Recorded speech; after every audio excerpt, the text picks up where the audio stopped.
Make sure na naririnig yung audio ko. Sige. Yung nga pala, sa exam niyo ano, there's no need to memorize the symbols.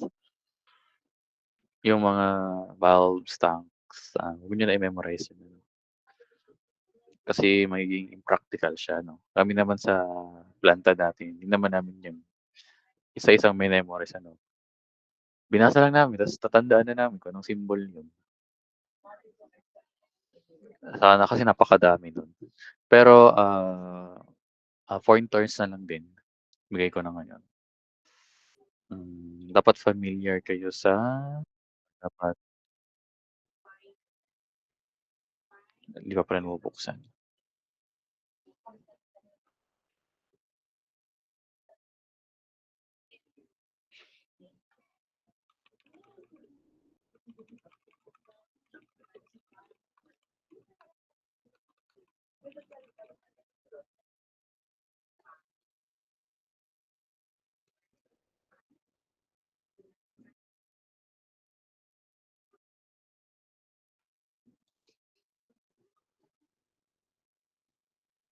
Okey, your coverage for midterms, I'm not more likely siya ay nasa next week pa, mahuhuli ang mga third year at second year. Tapos pag-aralan niyo yung mga coding ng instrument naming ano, kunyari, PDIT, FRC, ah, PDRT, FRC, hmm, mga AN, PT, PIC, PR, PY, yung abbreviation ano, dapat alam niyo yun. Tapos yung parts ng ating PNID, kunyari yung nasaan ang title block, nasaan ang notes, nasaan ang mga equipment description, saan makikita yung revision number, kung sino may ng title, anong PNID page siya, tapos yung line nomenclature, importante din 'yan. Yung ang susundin na line nomenclature yung nasa manual. Okay, yung may 6-P-E21O, tapos -700, open close parenthesis H, ano yun, line nomenclature. Ano pa, basta yan ay chapter 3 to 4. Yung mga loop, yung mga temperature, ito ang i-di-discuss ko dito. Ang i-di-discuss ko dito yung tama kayo nasa manual tapos siyempre ako ay nag-add din ng mga additional information, ano. Di ko lang sure kung saan tayo nagtapos. O3, okey. I think dito tayo nagtapos.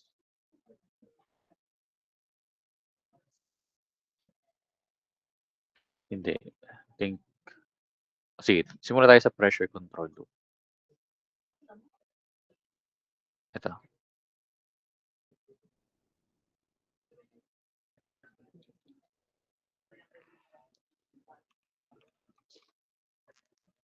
okey. Sige, start na ako ng lesson ko. Okey, so tapos na tayo sa level control loop. Simula tayo sa pressure control loop dito.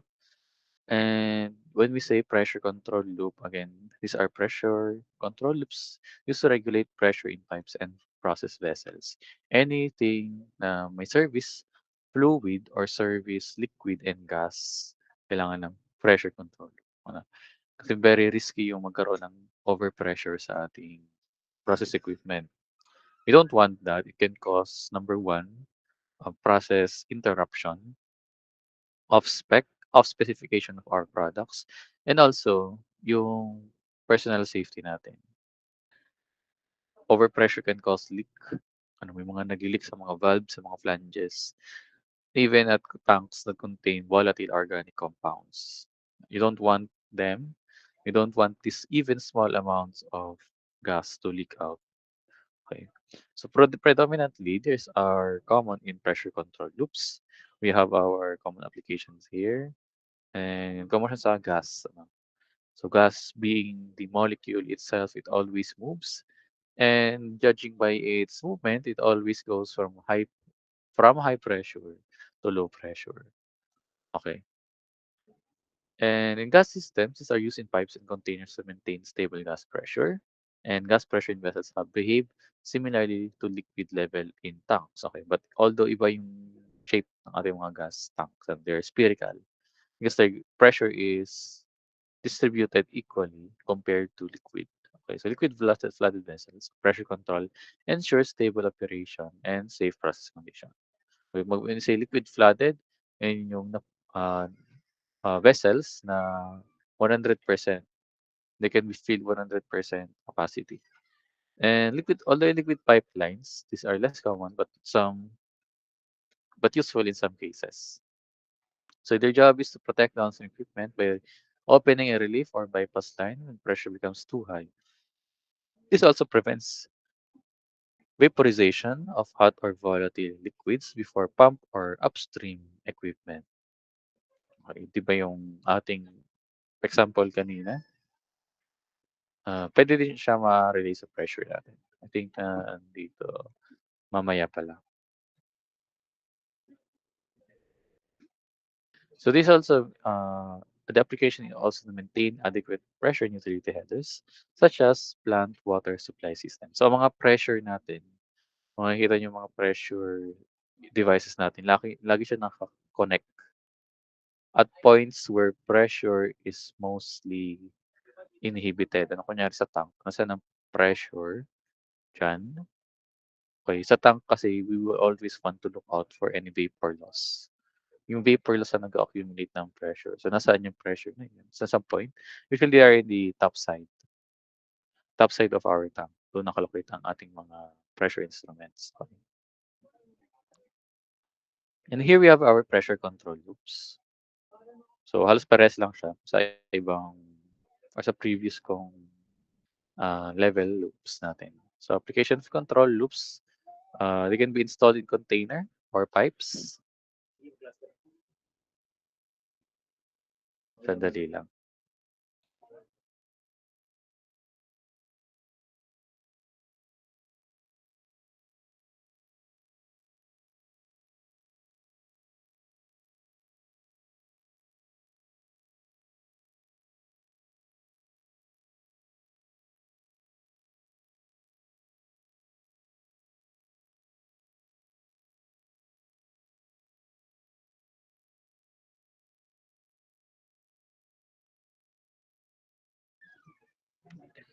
So application of our pressure control loops, we have container and pipe. Though hindi nakasabi dito kung anong ano siya, application. But this is most commonly sa pipe pala siya sa pipe. Okay. But in pipes, very common ang gas natin. Pero sa liquid, hindi siya common. Usually kasi pag liquid, ang mini-measure diyan yung flow rate. Mass flow rate ng liquid natin. Lalo na kung solids ang pinapadala, mas flow rate siya. Pero pag ano, gas/vapor, that is pressure. So simple lang naman 'to ano, so nasa yung ano natin dito process. So yung process natin, process variable yun is at this point, okay. Tapos kukuha yung transmitter natin ng ano, ng signal. May prinet ako.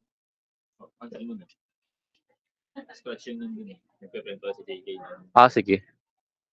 Sige. Sige, nagpi-print na kasi kami ng exam niyo. Anyways, again, pressure transmitter, meron ditong sensing element, ano, hindi lang pinakita. It can be an orifice meter, ano, or pressure element, maalin. Okay, so pag ako magche-check ng paper niyo, kunyari pina-drawing ko kayo nito, ano, may clue na kayo. Kahit walang pressure element, okay lang. Ang importante itong PT, PC, and PV. Ano. And then, kukuha siya ng signal to be and that signal will be converted into electrical na yan ang mababasa ng controller natin. Tapos yan ay iko-compare niya sa set point. So, common set point. Then, yan ay magpapadala ng signal to a relay, a pressure relay. Some loops will require a pressure relay. some will not. So, paglabas ng pressure controller natin, yan ay diretso ng pneumatic signal. Okay. Pressure relay sometimes is used if sa actual plant na napakalayo ng control loop sa ating control valve. Okay. Some of them will use another instrument to further convey this to enhance the signal to pneumatic. Right? To further enhance the signal and to convert the signal from this example, current to I, and then to pneumatic air pressure, which is in this symbol, bracketed. Hindi makakontrol sa control valve. Ano. So mag-a-adjust 'to, depende kung ano ang naging result or ano yung naging kuhang variable and iko-compare sa set point. Okay, kunyari ulitin ko kunyari ito ay 50, 50 yung set point, 50 PSI, ano. Ito ay nag 30, 30 daw yung nabasa ng transmitter, ano. So ito para lumakas yung pressure, mapantay yung PSI, lalakihan niya yung kanyang opening, Kasi 'pag 'di ba lumalaki yung surface area natin, cross-sectional area, mas maraming flow dito. So, mas marami siyang mai-inhibit na pressure para itong 30 ay mag-return sa 50 to its original set point. Okay, so basically yun din simplest explanation nun. Ano, nandito na yung kanyang general description, Okay. Okay, okay. Correct ko lang 'di ba 30? 30 sabi ko dito is 50. So, nakalagay dito ay so if the pressure is below set point, the valve closes to build pressure. Okay, yun ang tama pala. Ano, ito, sabi daw yung sa example, ito ay 30, ito ay 50, and then ang kailangan dito yung 30 ay mag-return to 50.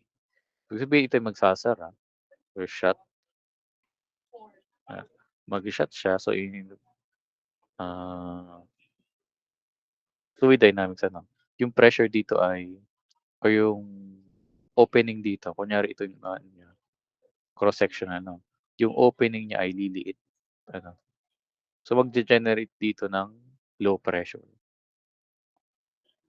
And ang ating rule, the rule is gases tend to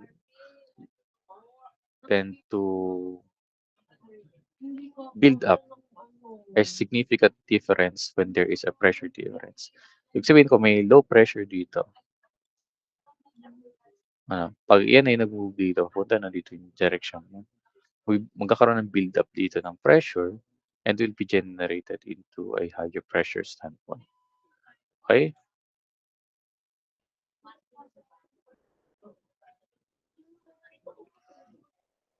Okay.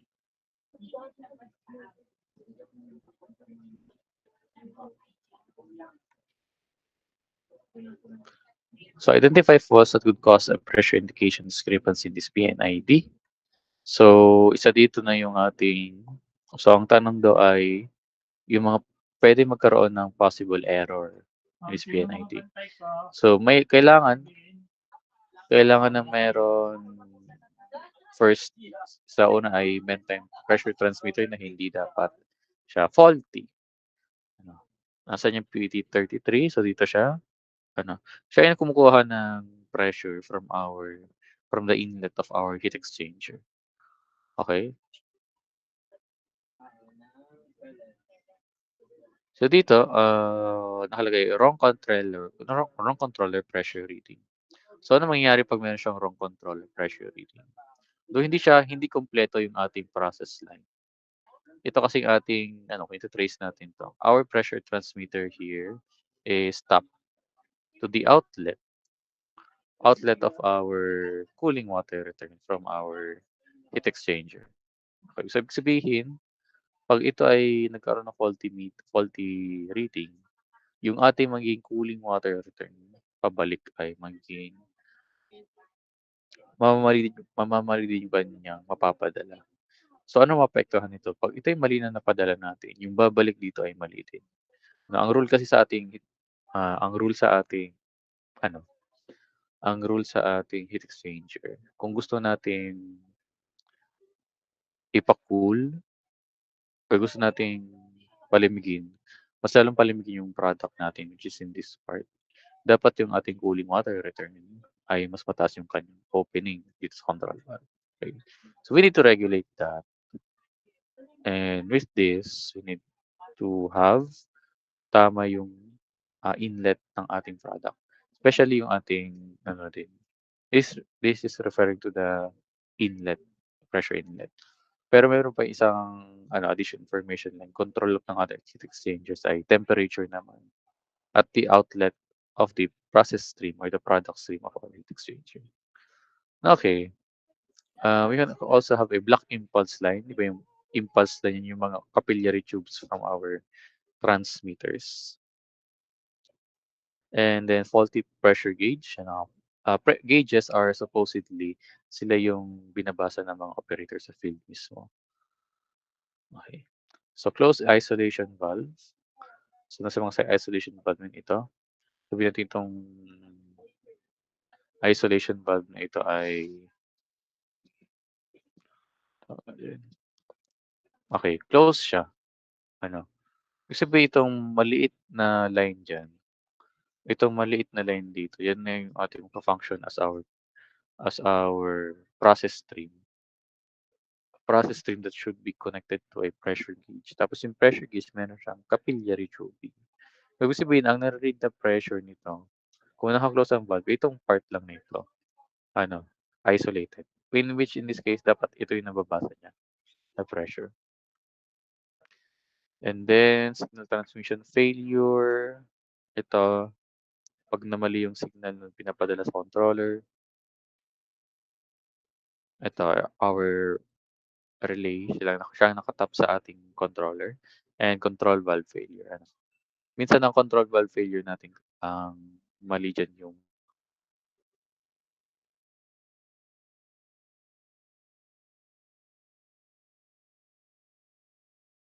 ay prone to damage din kasi may friction lagi.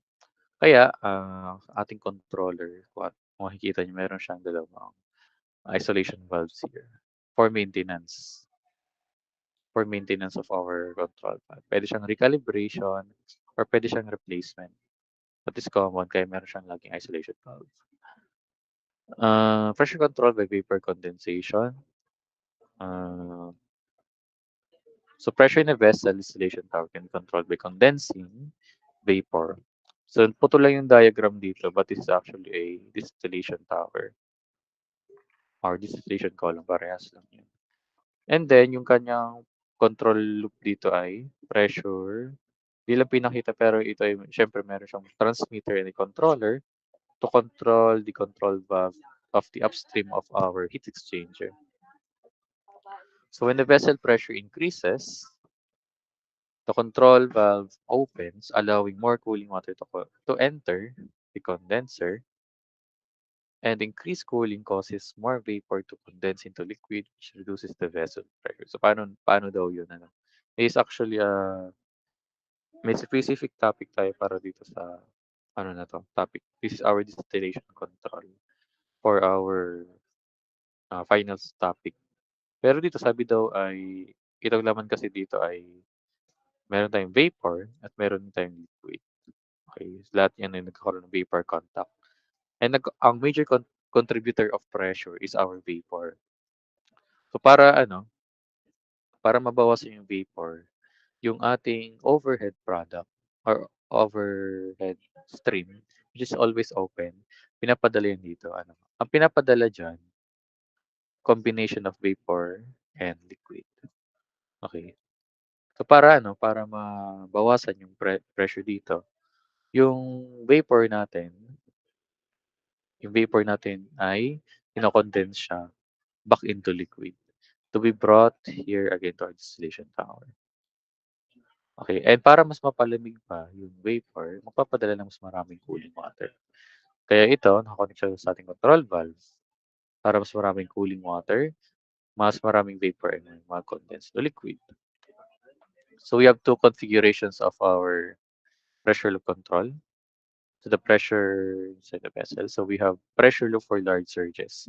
Pag large surge, ibig sabihin napupuno yung pressure dito. Ano? Yan ay directly, yan ay directly,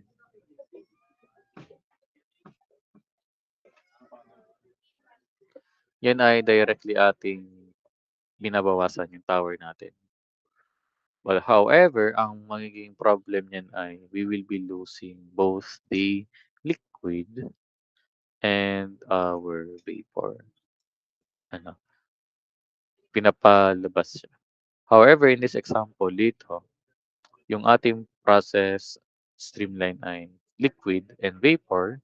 Some of this vapor will condense. Ano, some of them will condense. Yun din yung matitirang excess vapor or excess vapor that enough to reduce the pressure inside this tower, siya ay naman ating ilalabas. Ano, ang expected dito ay yung mga vapor losses natin, yung mga uncondensable vapor, siya mawawala. Halip din ditong directly kinukuha sa tower mismo. Kasi dito nagkakaroon pa siya ng condensation process. Magko-condense lang yung mga liquids that has a lower boiling point. Okay, nawala.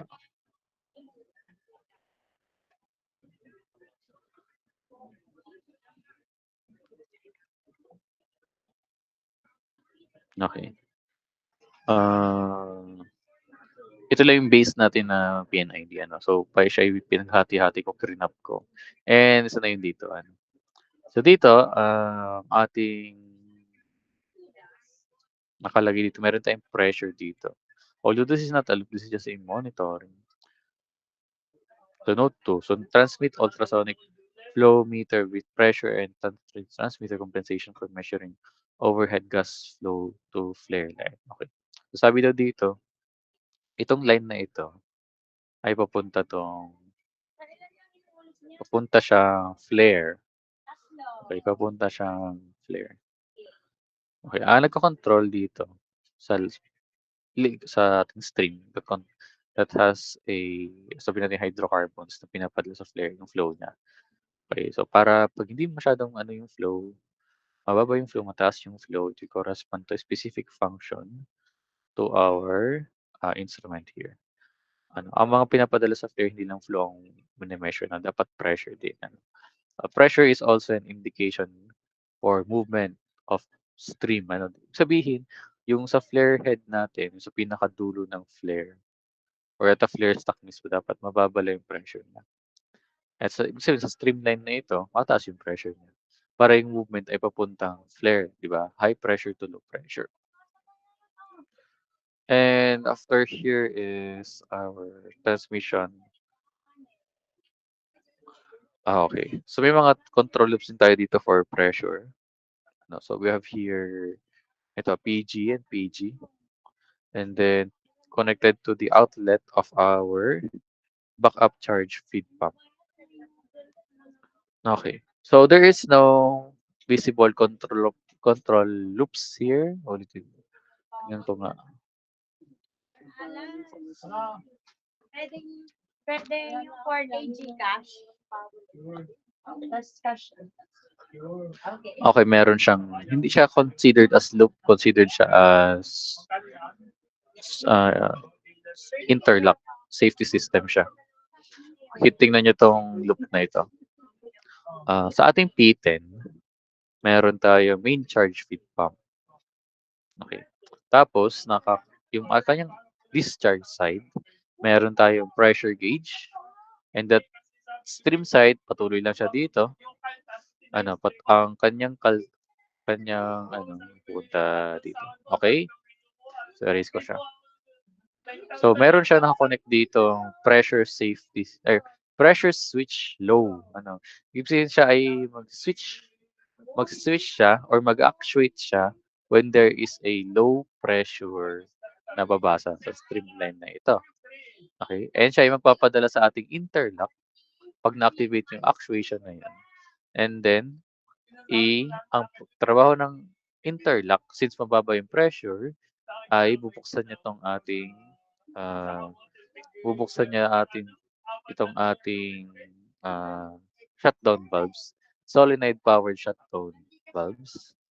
And then 'pag nabuksan 'to, yung ating instrument signal or our pneumatic air line in this bulb will activate para yung air dito mapapadala dito ay paganahin yung ating backup charge feed pump. Okay? Paganahin yung ating backup feed charge pump para siya magpadala ulit ng para sa stream para ma para magkaroon pa rin ng discharge, a stronger discharge kasi yung discharge dito ay mababa. Okay? So, I hope naintindihan niyo siya. Although hindi naman ganito ka ano pa, hindi pa ito kalalim yung ating nasa exam. Nasa ano na ba 'to, nasa interpretation pa. Okay. Let's go to temperature control loops naman. So temperature control loop regulates from the word itself ano, process temperature by adjusting the flow of an energy carrying stream. Okay, so when you say ano energy, that is in the form of heat. Okay. So the signal path typically follows the signal. Okay, to sensor, transmitter controller, signal converter, control valve.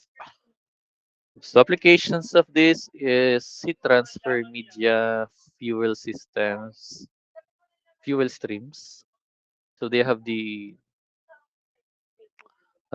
key characteristics of temperature controls generally have slow response times because temperature changes occur gradually in process system. Okay, as compared to pressure. So kasi sa pressure ay just in the movement of kung sa microscopic level molecules ano. Temperature is interchange of energy. 'Di ba ano, ang ating um tawag doon sa equilibrium ng ating energy transfer or energy transformation, 'di ba? Hindi siya straight line ano. Siya ay kunyari itong water nito, magbo-boil siya at this part. Then there is certain part na siya ay continuous or 100 degrees Celsius lang siya unless there is a change in pressure. Then tataas pa yung kanyang temperature ano. Kaya yung ating ano, yung kanyang change in enthalpy. You have this so-called change in enthalpy. Kaya ang ating response time sa temperature temperature changes is gradually slow. So parehas lang yung ano niya 'di ba, yung loop niya dito. Okay, ito, tapos ito. Okay? So dito, our example is we have a feed heat recovery exchangers, E5, E6, and E7. Nasaan yan ito, and then ito. So meron tayong mga, okay, hindi siya naka-loop. Siya ay okay, recorder siya. TIR, di ba? TIR is temperature indicating recorder. Okay. So, ibig sabihin yung mga outlets ng ay inlet ng ating mga heat exchangers ay nire-record yung temperature niya. Ito. And then, sa sa inlet naman, or sa outlet ng ating non-process stream, ay nakamonitor din yung kanyang mga temperature. Ano. And then, yun. Yun yung kanyang monitoring for heat exchangers. Here, for example. Okay. So heat transfer equipment control. So the purpose of our heat exchanger is the main function of the heat exchanger is to adjust the temperature of the stream called the target stream. So to maintain the desired temperature, a temperature control loop is installed. So a temperature sensor is typically placed at the outlet of the target stream because this is the temperature we want to control. So ano sabi daw? We have our target stream. we have our so we have our target stream, and we have our non-target stream.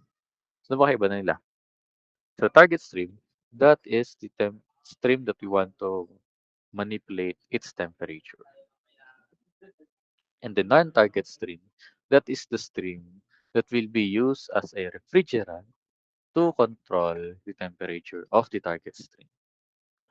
So, kita nyo dito sa ating diagram. So, nasaan ang target stream dito? Nasaan ang target stream dito? Kung i-analyze natin, di ba sabi ko previously, ang pag-control ng heat transfer sa ating loob ng equipment is the outlet, the outlet of the cooling water return line, which is here. Ano? Alin yung may outlet na may installation na alin yung outlet dito na may installed na control valve. Ito siya. Ano. So, ibig sabihin itong line na ito, this is our non-target stream. Kung in reality, this is our sometimes cooling water, our refrigerant, our brine. And this is our non-target non-target ito. This is our target stream. Okay. So sabihin, okay. Ibig sabihin nito, yung temperature na lalabas sa discharge o sa downstream ng target stream of our heat exchanger ay nakatap siya sa discharge naman ng cooling water return line. Kasi bakit gano'n ang ating design? Ah, so I'll explain it later. Pero sige, explain ko na ngayon. Ito kasi ay pupunta siya dito. So, some point in time, babalik yan sa naka-loop lang yan, pabalik lang yan. Ano? So, bakit gano'n? Kasi bakit hindi na lang dito, sa unahan? Ba't di na lang maglagay diyan ng temperature control valve? Because there is something what we call the residence time. Ibig sabihin, lahat ng flow rate or lahat ng vapor or stream contact dito sa loob ay dapat hindi siya bumabago. Ano, sabihin ng resident, kunyari yung ating dito, target stream and pan-target stream, meron silang indirect contact of sabihin natin 3 seconds. So, ibig sabihin 3 seconds, dapat change na yung kanyang temperature. Okay, and yung kanyang pag-change ng temperature niya ay itong fix yan. Okay, around 3 seconds, and ang kanyang pag-fix or kanyang pag-change ay dapat gradual lang, 'di ba? Sabi ko kanina, gradual gradual change. Okay. And then, hindi ka puwedeng maglagay dito kasi hindi na siya considered as gradual. Ano, 'pag ito ay chinange mo yung flow rate dito sa unahan ng ating process stream, magkakaroon yan ng inconsistency for the heat transfer exchange of our target and our non-target stream.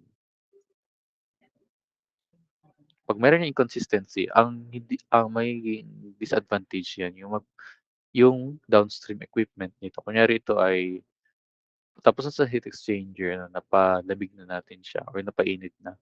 Yung other equipment such as ano magbe-benefit nito, yung ating sabihin natin extruder of extruder of, ah, polyethylene para uminit yung mga polyethylene. Ito ay hindi natin makokontrol ito ay magiging uncontrollable siya. May masasayang na mga tubig, may masasayang mga heating element that should be brought to the extruder itself, ano. Ibig sabihin yung kanyang pag-change ay gradual lang, para at least yung downstream equipment natin ay yung kanyang adjustment ay gradual din. So we have two methods of heat exchanger control when it comes to temperatures. We have our direct control. So the flow ng target is throttled using control valve, non-target stream. And changing the flow rate changes the heat transfer rate. Ito. And a temperature sensor, temperature element, measures the outlet temperature of the target stream. So the signal goes to the temperature transmitter, controller, and our TCV, or some may say TV, temperature valve. So the effect of this is when the flow of the other stream changes, heat transfer changes, target stream temperature is adjusted. Basically, ito lang yung explain ko kanina. So we have our so-called residence time. So residence time is a volume of exchanger flow rate. So volume exchanger and overflow rate. So dapat consistent yan. Or pag-change siya, dapat siya ay gradual change only. So this is the amount of fluid that stays inside the heat exchanger. Okay, amount of fluid, anong fluid ba yan? Yung parehas yung ating inlet or parehas yung volume of the non-target and the target stream.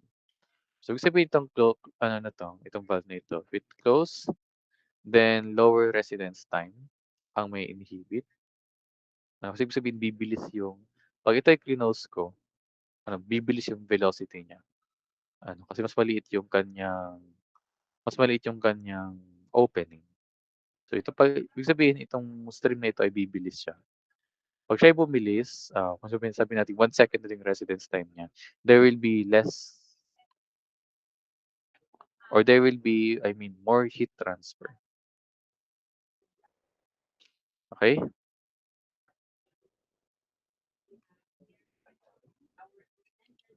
More heat transfer kasi mas marami yung napapadala natin na liquid dito sa loob. Okay, kasi mas mabilis yung velocity niya due to the closing of the valve.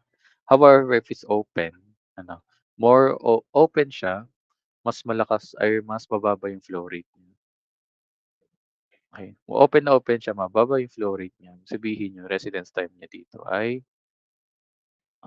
mas marami. Okay? This is for heating and less heat transfer. Ano, ibig sabihin less heat transfer kasi yung ating napapadalang fluid inside this is konti na lang. Kumbaga, mas mababa yung volume na napapadala over the flow rate. Ano. Okay. Ay, may mga topic dito na advanced na siya. Advanced na siya masyado sa process control loop. Pero nilagay ko pa. Hindi ko muna i-lesson yung iba kasi hindi naman siya lalabas sa exam. Ito, hindi naman. Okay. So, ito yung nasa flow control loop na tayo. So, tapos na tayo sa level, temperature, and pressure.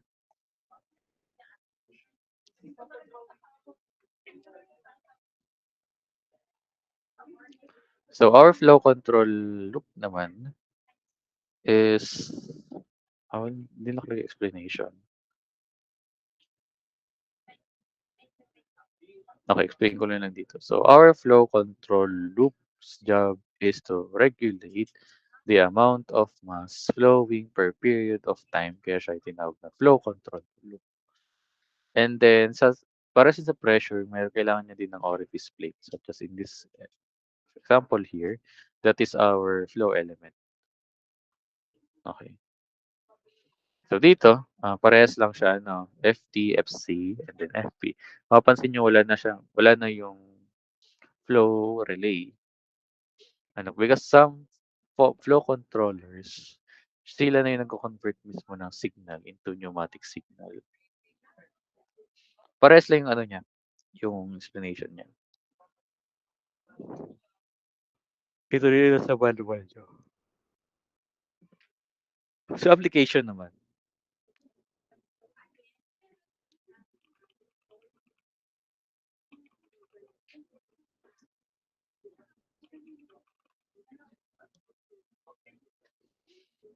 so we have our application of flow control loops for capacity control of pumps. So pump flow control. So the primary function of pump is to generate flow. So flow rate must be controlled to meet requirements. So you have two common methods used to adjust the pump flow.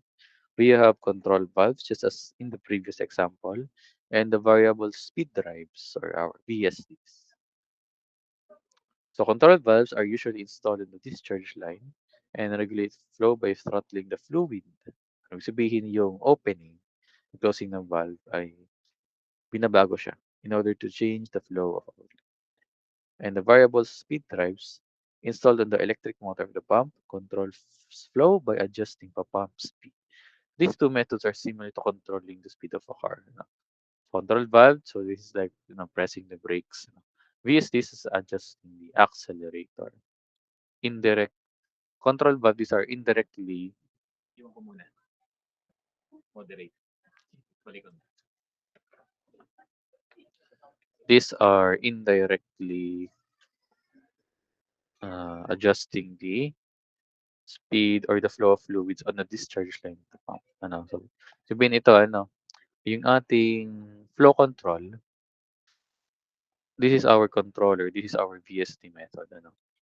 So dito, hindi indirectly kinokontrol yung speed. Di ba ang ating mga pumps, they are controlled by how much or gaano kabilis yung takbo ng ating motor sa loob ng pump. And in which this case, nakalagay ito, so pushing the brake pedal whenever you want to decelerate while always pushing the gas pedal. So ibig sabihin, push ka sa acceleration, yung flow nito ay continuous flow, ina-adjust mo lang yun kung gaano kadami yung lumalabas na mass in this mass in this flow line. So ibig sabihin, yan yung ating brake pedal. However, in this sa VSD naman natin, so releasing the gas pedal whenever you want to decelerate. Ibig sabihin, yung energy that drives the pump is being controlled. Yung ating controlling signal ay nakakonect mismo sa ating motor. Okay. So usually, ang mga ganitong configuration, ang gagalaw ng ating motor, yung interlock natin or our safety instrument and system. So decreasing the flow rate of the pump by adjusting its motor RPM whenever you want to decrease the flow rate. So we have two methods. We have two methods for pump flow control. We have through our common flow control loop na nakatap sa discharge line of our pump, and we have the variable speed drivers which is connected to the motor of the pump. Okay, kung mapapansin niyo dito, yung ating topping line of our flow control loop is on the discharge line. We have tingnan natin siya. Okay, so may mga flange tayo here, flanges, check valve, tapos yung sa flange na yun, nandun yung gitna, yung orifice plate natin, and that will regulate the flow depending upon the measured flow on a discharge line of our pump. Here in this case, yung ating naman, we have dinagdag, yung flow natin ay flow loop natin ay sa PSD siya 'no, 'di ba?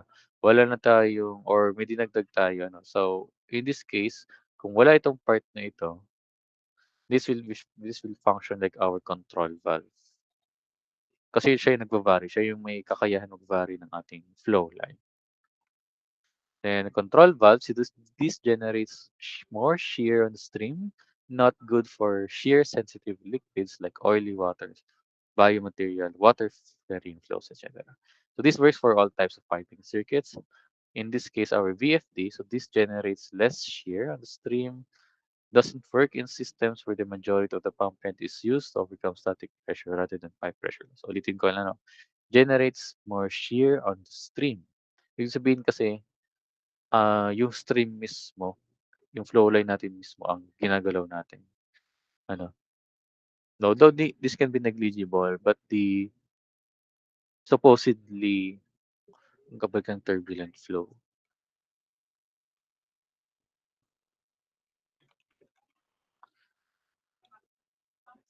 Okay.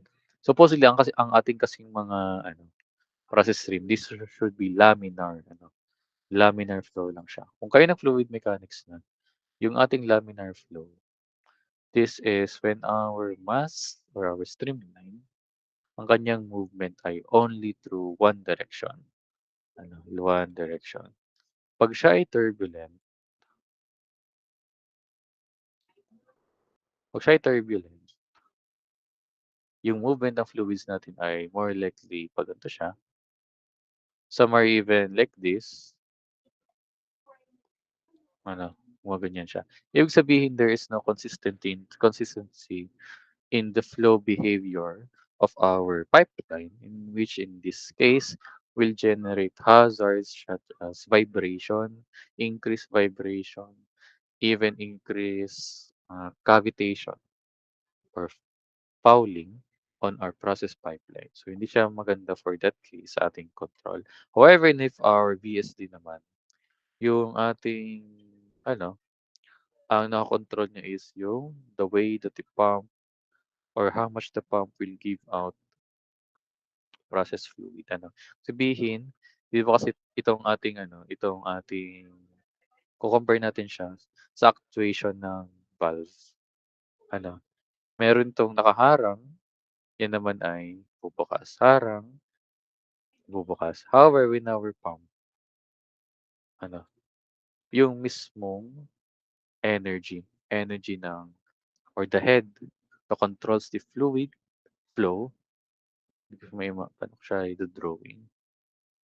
Basta yung amount kunyari ito ay sabihin natin to may tao ano, yung sinisipa niya yung bola pala. Ito yung bola, it is representing our flow ano. Kung gaano kalakas yung ano niya, kung gaano kalakas yung sipa niya, gano'n din kalakas yung flow, gano'n. Wala kang binabagong wala kang binabagong opening or you're not manipulating the cross-sectional area of your pipeline in order to manage your flow, ano. Sabihin ano lang siya, kung ano yung flow niya, yun na din yun. Ano, this will not generate shear on our pipelines just as in description here, but this works for all types of piping circuits. Ito generates less shear on the stream but doesn't work in systems where the majority of the pump head is used to overcome static pressure rather than the pipe pressure loss. Okay, so applications of flow control. So whenever there's more than one control method There's whenever there's more than one control method for controlling a piece of equipment, both of them can be implemented through a split range control loop. For example, the capacity of a pump can be controlled by split range between VFD and a control valve. Actually, ito ay nandito na siya. Ito, more than one process ano. We have our option A. Option A natin ay through control valves. But option B, combination of flow and our VSD. Ah, I think hindi na 'to kailangan 'tong mga part na ito. Okey, sige dito ko muna i-end ang aking lesson. Ito ay nasa interpretation na ito, na-realize ko lang. Sige, end ko na siya. Okey. Oo, tama. Oo, okey na. Okay, with that, class, do you have any questions? Class, do you have any questions, regarding sa exam? Wala pang date, wala pang specific date for our midterm.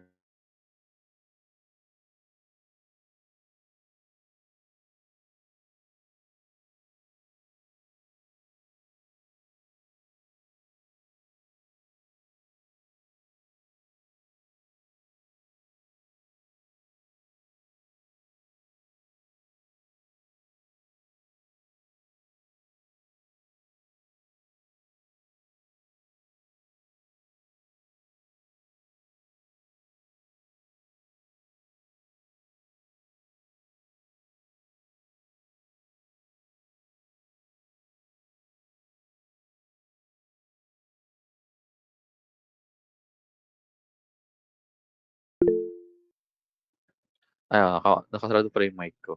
Okay. Yes, Miss Phoebe. Sir, ask ko lang po if kung may types na po for the exam, kung Types the same lang po ng last time po sa prelims. types of our exam, so puro siya wala siyang multiple choice. Ano siya, identification, tapos may identification niya. Tapos may mga drawing. Okay, so kayo magdala na lang ng ruler, lapis, wag na kayo magdala ng calculator, wag na kayong compute na. Ano pa? Yung kung magkano hindi ko pa alam kung magkano 'tong exam na ito. Maikli lang 'to. Hindi siya compared nung last exam. Ano pa? Sige Mark, end mo na lang yung recording ta's pa-send na lang sa'kin sa naka-drive. Make sure anyone can anyone within the BSU can access the link. Ta's pigay ko na lang siya sa O5 kasi wala silang pasok sa Friday. May iba pa kayong tanong? Wala na? Ate, kung wala na, we'll be dismissing you. And good afternoon everyone, and huwag kayong masyadong lumabas at nagmamahal ang ating gasolina. Thank you po.